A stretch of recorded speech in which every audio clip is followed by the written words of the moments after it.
నా పేరు రాజు యాదవ్. నేను ఆచల్లగూడెం రైతుని. మాది నెలకొండపల్లి మండలం, ఖమ్మం జిల్లా. గత కొంతకాలంగా నేను వ్యవసాయం అంటే ఒక 7 సంవత్సరాలుగా వ్యవసాయ ఫీల్డ్లో ఉన్నా. నాకు కొంచెం సింజంటా అంటే మల్టీనేషనల్ కంపెనీ అనే ఉద్దేశం ఎక్కువ ఉంటుంది కాబట్టి దాని మీద ఆ మందుల మీద నాకు ఇంట్రెస్ట్ ఎక్కువ ఉండి నేను ఎక్కువ సింజంట మందులనే వాడుతుంటా. ఇంతకుముందు పాతగా యాంప్లిగో వాడేవాడిని. అయితే ఈసారి కొత్తగా విస్టోరేప్రో వచ్చింది దోమ మీద. విస్టోరేప్రో కూడా వాడా.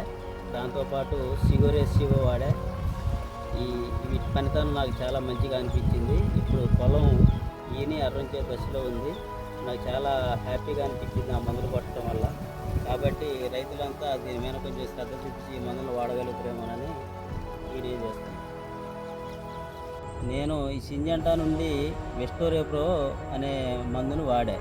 ఎట్లా వాడా అంటే చాలామంది రైతులు తెలియక దీన్ని దోమ వచ్చాక కొడదామని అనుకుంటారు. కానీ ఇది అలా కాదు. మినిమం 55 రోజుల నుంచి ఎప్పుడైనా కొట్టుకోవచ్చు, 70 రోజుల మధ్యలో. ఇది దోమ వచ్చినా పనిచేస్తుంది, దోమ రాకున్నా పనిచేస్తుంది. దీంతోపాటు సిగోరేసివో అనే మందు తెగుళ్ళ పైన బాగా పనిచేస్తుంది. ఈ రెండు కూడా యాడ్ చేసి కొడితే మంచి రిజల్ట్ ఉంది. నేను కొట్టా, ప్రాక్టికల్గా నేను కొట్టా కాబట్టి నాకు తెలుసు. కాబట్టి మీరందరూ ఈ మందుల పైన కొంచెం శ్రద్ధ పెట్టి మందులు కొట్టి చూసుకోండి ఒకసారి. మీకు కూడా దాని రిజల్ట్ ఏందనేది అర్థమైంది. ధన్యవాదాలు.